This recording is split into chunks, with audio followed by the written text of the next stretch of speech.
जय श्री सीताराम भक्तों, स्वागत है आपका हमारा YouTube चैनल ब्रह्मेश्वर महादेव ज्ञान दर्पण में।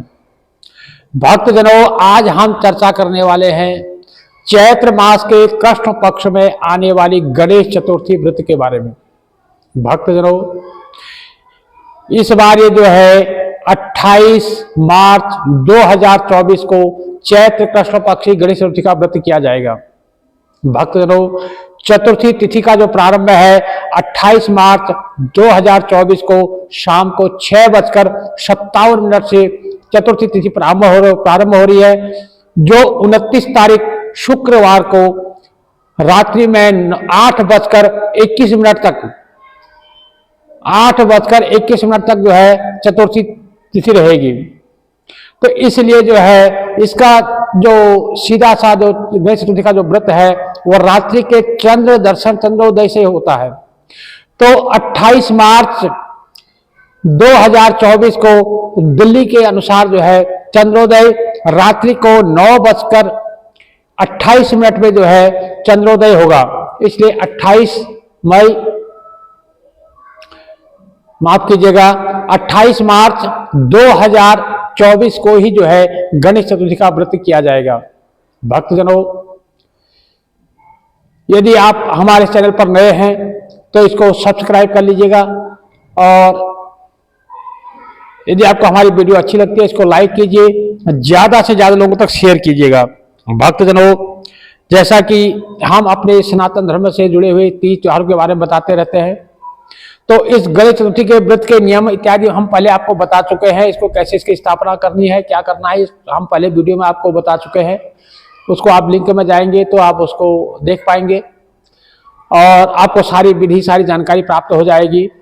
संक्षेप में हम बता दें वही कि तृतीया तिथि के अंदर जैसे 27 तारीख की रात्रि को सात्विक भोजन करना है, ब्रह्मचर्य का पालन करना है, और 28 तारीख को सवेरे जब प्रातः काल उठे तो श्री राम नाम का उच्चारण करते हुए, अपनी सैया का त्याग करते हुए, भगवान का स्मरण करते हुए धरती को नमस्कार करें, स्नान आदि से निवृत्त होकर के भगवान सूर्यदेव को अर्घ्य प्रदान करें, भगवान सूर्यदेव को नमस्कार करें, धरती माता को नमस्कार करें। अपने घर में जो बड़े बुजुर्ग हैं उनके चरणों में अपना सर रख करके उनको नमस्कार करें, उनको बताएं कि आज मैं जो है भगवान गणेश जी का व्रत कर रही हूं या कर रहा हूं, आप हमें शुभ आशीर्वाद प्रदान करें। इस प्रकार से उनसे आशीर्वाद लेकर के अपने जो पूजा स्थल है वहां पर बैठे 1 मिनट के लिए अपने गुरु जी का ध्यान करें, मौन होकर के अपने गुरु जी का ध्यान करें, गुरु जी से अपने इस व्रत के बारे में आज्ञा लें। उसके बाद जहां पर आपका पूजा स्थल है वहां पर एक सुंदर घी का दीपक जलाएं और भगवान गणेश जी को स्नान आदि करा करके भगवान गणेश जी का पूजन करें, आरती करें, लड्डू इत्यादि का भोग प्रदान करें। और इस प्रकार से पूजन करके अपने जो नित्य कर्म से अपने जो घर गृहस्थी के जो कार्य है वो करते रहें। भगवान गणेश जी का जो है ध्यान स्मरण करते रहें, भगवान राम राम कृष्ण कृष्ण शिव शिव श्री जपते रहें। और इसका जो है मध्याह्न का जो अपराह्न काल दोपहर में जो है अपना, जैसे मैंने पहले बताया है कि एक चौकी का निर्माण करें, उस चौकी में जो है भगवान गणेश जी को जो है स्थापित करें, उनको एक दुर्वा का आसन दें, उनके जो है भगवान के दाहिनी तरफ यानी जब हम बैठेंगे तो हमारे बाएं तरफ जो है एक कलश की स्थापना करें, कलश के नीचे चावल या गेहूं का कोई आसन दें उसको, और उसमें जो है एक नारियल पंच पल्लव इत्यादि रख करके उसमें जो है स्वास्तिक बनाएं, कंठ में एक मौली बांधे, कलश का निर्माण करें और भगवान गणेश जी को जो है वहां पर स्थापित करें चौकी में। उनको जो है दुर्वा का आसन दें, थोड़ा गेहूं या चावल उसमें रखें, एक आध सिक्का कुछ वहां रखें, और उनको जो है स्नान आदि कराएं, गंगा जल से, पानी से, पंचामृत इत्यादि से स्नान करा करके उनको अंग प्रोक्षण करें। उसके बाद उनको सुंदर वस्त्र आभूषण पहनाएं, यदि मूर्ति छोटी हो तो उनको जो कलावा जो है वस्त्र के रूप में उनको प्रदान करें, और उनको यज्ञोपवीत यानी जनेऊ उनको पहनाएं, और उनको जो है तिलक इत्यादि करके उनको चावल अक्षत चढ़ाएं। और भगवान गणेश जी को दुर्वा अति प्रिय है, इसलिए भगवान गणेश जी को दुर्वा जरूर चढ़ाएं। 11, 21, 51, 108 जितने आप श्रद्धा से चढ़ा सकते हैं उतने दुर्वा आप चढ़ाते रहें, और उनको वस्त्र आभूषण दें, उनको द्रव्य दक्षिणा चढ़ाएं, पान का जोड़ा उनको चढ़ाएं, और जो आपने मोदक इत्यादि जो बनाए हैं उनको जो है भगवान को अर्पण करें। भगवान को लड्डू का भोग लगाएं, मोदक का भोग लगाएं और जो पंचमेवा पंच मिठाई इत्यादि जो भी है उनके आगे रख करके भगवान का जो है भोग अर्पण करें। उसके बाद में जैसे हम जो विस्तार में हम पहले आप सब कुछ बता चुके हैं, आपको लिंक में सारी जानकारी प्राप्त हो जाएगी। और ये क्षमा कीजिएगा, सवेरे ही जब आप भगवान का पूजन करें तो उस समय एक संकल्प जरूर कर लें कि आज मैं व्रत को कर रहा हूं या कर रही हूं करके। संकल्प की जो है संक्षेप विधि हमारे डिक्टेशन में जाएंगे तो आपको मिल जाएगी। और जब यहाँ पर पूजन करें तब भी एक संकल्प जरूर करें, हाथ में पुष्प, अक्षत, द्रव्य और जल लेकर के एक संकल्प करें कि मैं अमुक गोत्र में अमुक नाम अमुक राशि जो है मैं इस महीने की जो गणेश चतुर्थी का व्रत कर रहा हूँ। तो इस प्रकार से संकल्प करके और संकल्प छोड़ें। उसके बाद जो है कथा के लिए अपना जो है आसन बैठे। जो कथा सुनने वाले हैं उनके लिए भी सुंदर आसन इत्यादि बिछाएं वहां पर। और अपने आगे जो है एक जल का लोटा रखें। कथा सुनने वाले भी कथा कहने वाले भी जो है अपने आगे जल का भरा हुआ पात्र रखें। और हाथ में कुछ सफेद तिल या चावल या गेहूं के दाने कुछ भी रखें। वैसे सफेद तिल रहे तो अति उत्तम, नहीं तो चावल हाथ में रख लीजिए। और भगवान गणेश जी की कथा श्रवण करें। तो भगवान गणेश की कथा जो है संक्षेप में मैं आपको सुना रहा हूं। चैत्र मास के कृष्ण पक्ष की जो गणेश चतुर्थी वो इस प्रकार से है। बोलो गणेश जी महाराज की जय। तो भगवान जो है माता पार्वती ने एक बार गणेश जी से पूछा कि हे गजानन जी, इस चैत्र के माह के कृष्ण पक्ष में कौन से भगवान गणेश जी किस रूप में आपकी पूजा होती है, आप हमें विस्तार से बताइए। तो भगवान गणेश जी कहते हैं कि हे माते, चैत्र मास के कृष्ण पक्ष में जो है आप विकट नाम के भगवान गणेश जी का जो है पूजन कीजिए। ऐसा पूजन करने से जो है उसकी सारी मनोकामनाएं पूर्ण होती है। आपकी यथाशक्ति उनको जो है षोडशोपचार यानी 16 प्रकार से उनकी पूजा कीजिए, या दशमोपचार या पंचमोपचार जैसी आपकी व्यवस्था हो वैसे जो है भगवान का पूजन कीजिए। और उस दिन जो है साधक को जो है पंचगव्य का सेवन करना चाहिए। नींबू जो घी और बिजौरे नींबू से जो है भगवान का जो है यदि आप हवन करेंगे तो हे माते, इसमें जो जिन निसंतान जो लोग हैं उनको जो संतान की प्राप्ति होती है इसमें कोई संशय नहीं है, क्योंकि ये व्रत जो है सिद्धि को देने वाला है। तो इस प्रकार से गणेश जी ने माता पार्वती से कहा कि मैं आपको कथा सुना रहा हूं। बहुत समय पहले की बात है, सत्युग की बात है। मकरध्वज नाम के एक राजा थे, वो धर्मपरायण थे, विष्णु के अनन्य भक्त थे।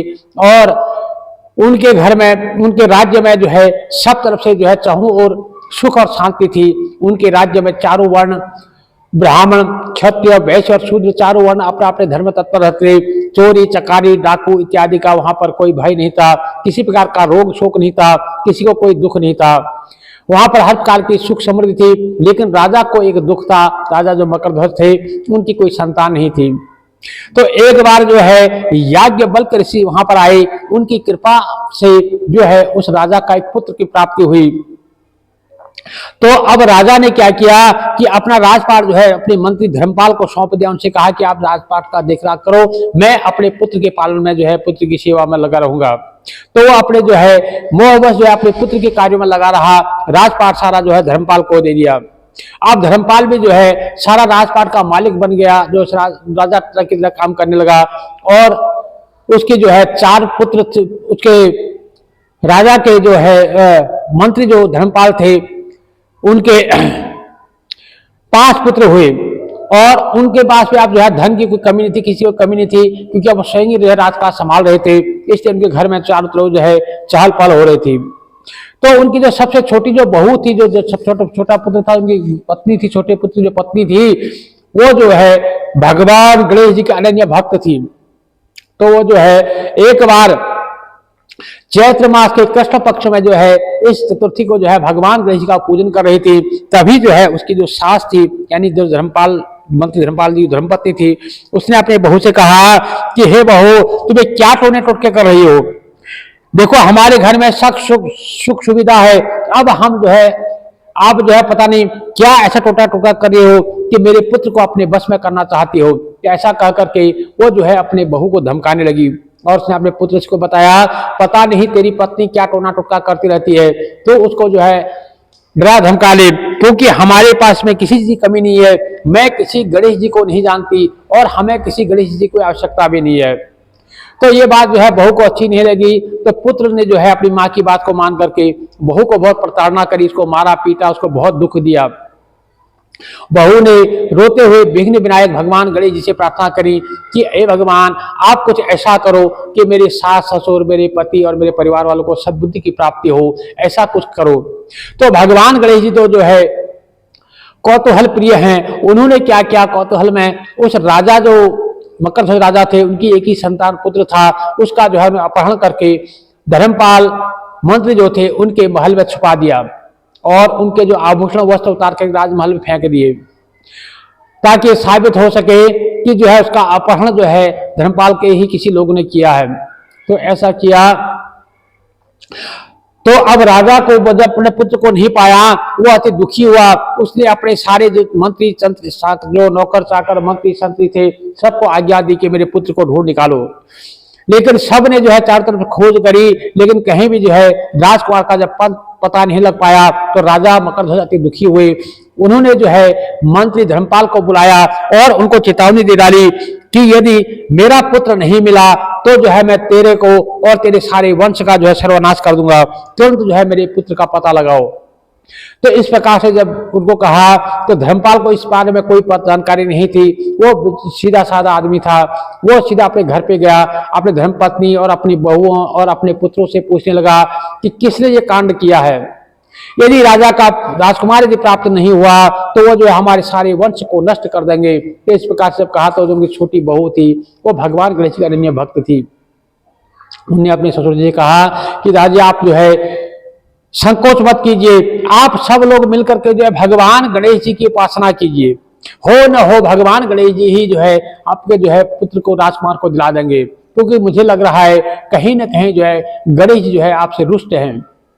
तो ऐसी बात सुन करके उनको जो है एक आस सी जगी और उन्होंने तुरंत जो है सभी लोगों ने मिलकर के चैत्र मास के कृष्ण पक्ष की भगवान गणेश चतुर्थी का व्रत किया और उस व्रत के प्रभाव से राजकुमार को प्राप्त हुआ। राजकुमार को देख करके राजा मकर ध्वज अति प्रसन्न हुए और जो मंत्री थे धर्मपाल वो भी अपनी बहू की प्रशंसा करने लगे कि हे बहू, तेरे कारण जो है आज मेरा वंश जो है बच गया, नहीं तो सर्वनाश होने जा रहा था। और राजा भी अति प्रसन्न हुआ। राजा ने भी उसको धन्य धन्य कहा और भगवान गणेश जी की जय जयकार करते हुए उसने अपने नगर में ढिढोरा पिटवा दिया कि आज के बाद हर महीने की जो भी गणेश चतुर्थी आएगी उसमें मेरे राज्यों में सभी लोग उसका व्रत करेंगे। तो ऐसा करने से अब जो है उसके राजा के नगर में हर नर नारी जो है हर महीने की गणेश चतुर्थी का व्रत करने लगे। इस प्रकार से उस राजा के यहाँ जो है फिर से दोबारा से जो है सुख शांति स्थापित हुई और उनको जो है उनको घर में जो है हर प्रकार से सुख शांति हुई, उनके राज्य में सुख शांति प्राप्त हुई। तो भगवान श्री कृष्ण जी महाराज से कहते हैं कि हे धर्मराज, मैंने जो है तीनों लोकों में जो सबसे उत्तम व्रत था वो मैंने आप लोगों को बताया। आप भी इसका व्रत कीजिए, इसका व्रत करने से जो है आपका भी उद्धार होगा। तो भगवान युधिष्ठिर जी ने भगवान श्री कृष्ण की बातें सुन करके भक्ति भाव से इस चैत्र मास के कृष्ण पक्ष की जो गणेश चतुर्थी का व्रत को किया। इसके प्रभाव से जो है उनको अपना खोया हुआ राज्य प्राप्त हुआ और घर सुख में जो है सुख शांति की प्राप्ति हुई। भक्तजनों, जो भक्तजन इस व्रत को करने में किसी प्रकार से असमर्थ हैं उनको इस कथा को जरूर सुनना चाहिए और सवेरे प्रातः काल उठ करके भगवान गणेश जी को पूजा करें, उनको मोदक चढ़ाएं, दुर्वा चढ़ाएं और उनको फल इत्यादि भोग अर्पण जरूर करें। और व्रत के बाद जो है इस व्रत का उद्यापन में कुछ न जो व्रत के पालन के समय कुछ न कुछ ब्राह्मण को भोजन करवाएं, ब्राह्मण को अन्न दान द्रव्य दान जरूर करना चाहिए। आपको भी व्रत करते हैं तो उसमें जब तक दान पुण्य इत्यादि ना किया जाए तब तक उस व्रत का जो है फल जो है मिथ्या होता है, उसका फल पूर्ण प्राप्त नहीं हो सकता है। इसलिए व्रत के पालन के समय में ब्राह्मण को तो भोजन कराएं, यदि भोजन संभव ना हो तो कुछ द्रव्य दक्षिणा कुछ अनाज जो है अन्न इत्यादि उनको वस्त्र जो भी आपसे बन पड़े वो दान जरूर करना चाहिए। भक्तजनों, इस प्रकार से गणेश जी की जो कथा सुने, कथा सुनने के बाद जो लोगों ने कथा पढ़ी है सुनी है उनके हाथ में जो चावल या तिल रखे थे उसको दो भागों में कर लें। एक भाग जो है आगे जो लोटा रखा हुआ जल का उसमें डाल दें, आधा भाग जो है किसी पुड़िया में कहीं बांध करके रख लें। जो शाम को जब चंद्रमा को अर्घ्य देंगे तो उस पानी में उसको मिला लें, और जो आगे जो पानी का लोटा रखा है उसमें ये तिल या चावल डाल करके आप उससे जो भगवान सूर्य को अर्घ्य प्रदान कर दें। और रात्रि में जैसे मैंने पहले भी आपको बताया हुआ है कि एक लोटा जल में दूध इत्यादि मिला करके एक थाली में चंद्रमा की छाया को देखते हुए उनको अर्घ्य प्रदान करें, और उनको जो है उस अर्घ्य जो जल है उसमें दूध और ये चावल या तिल जो हाथ पर रखे थे, जो आधा भाग अपने बचाया है, वो उसमें जरूर मिला लें। इस प्रकार से चंद्रमा की पूजा करें। उनको पुए, जो मोदक इत्यादि जो भी आपने गणेश के लिए बनाए चंद्रमा को भोग लगाएं। इस प्रकार से चंद्रमा का पूजन करें। भक्तजनों, जिन भक्तों की जन्म कुंडली में चंद्रमा किसी प्रकार से पीड़ित होते हैं, किसी प्रकार से जो है नीच अवस्था में होते हैं, तो उन्हें जो है इस गणेश चतुर्थी का व्रत जरूर करना चाहिए, चंद्रमा का पूजन जरूर करना चाहिए। भक्तजनों, इस प्रकार से जो है गणेश चतुर्थी का व्रत जो है आप सभी लोग करें, और इसकी कथा जो है आप इसको जरूर सुने। आप व्रत ना भी करते हो तब भी कथा जरूर सुने। गणेश चतुर्थी के दिन जो है इस कथा को सुनने का विशेष महत्व है। भक्तजनों, आपने जिस मनोकामना से इस व्रत को किया है, मैं भगवान से प्रार्थना करता हूं, भगवान गणेश जी आपको जो है आपकी मनोकामना पूर्ण करे, आपके संतानों की जो है उम्र लंबी हो, आपके जो है पति की आयु लंबी हो, आपकी संतान जो है दीर्घजीवी हो, और आपके घर में सुख समृद्धि बनी रहे, और आपके जो है हर तरफ से कल्याण ही कल्याण बना रहे। भगवान गणेश जी सिद्धि बुद्धि के देने वाले हैं। मैं यही चाहूंगा भगवान गणेश जी हमारे समाज में, हमारे जो सनातन धर्म से जुड़ा हुआ जो भी हमारा समाज है, उन सबको जो है सद्बुद्धि आवे, अपने धर्म से जुड़े रहें, भगवान की भक्ति इनको प्राप्त होए। भक्तजनों, इस प्रकार से यदि हमारी वीडियो आपको अच्छी लगती है, इसको ज्यादा से ज्यादा लोगों तक शेयर कीजिए। इस कथा का श्रवण जरूर कीजिए। आप यदि किसी कारण से व्रत नहीं भी कर पाते हैं तो भी इस कथा को सुनना चाहिए और ज्यादा से ज्यादा लोगों को सुनाना चाहिए। इस कथा को सुनने और सुनाने का जो है विशेष फल प्राप्त होता है। इसलिए सभी भक्तों का अनुरोध है, इसको ज्यादा से ज्यादा लोगों तक शेयर कीजिए, और वीडियो अच्छी लगती है लाइक कीजिए। यदि अभी तक आपने हमारे चैनल को सब्सक्राइब नहीं किया तो जल्दी जल्दी सब्सक्राइब कर लीजिएगा। जय जय श्री सीताराम भक्तों।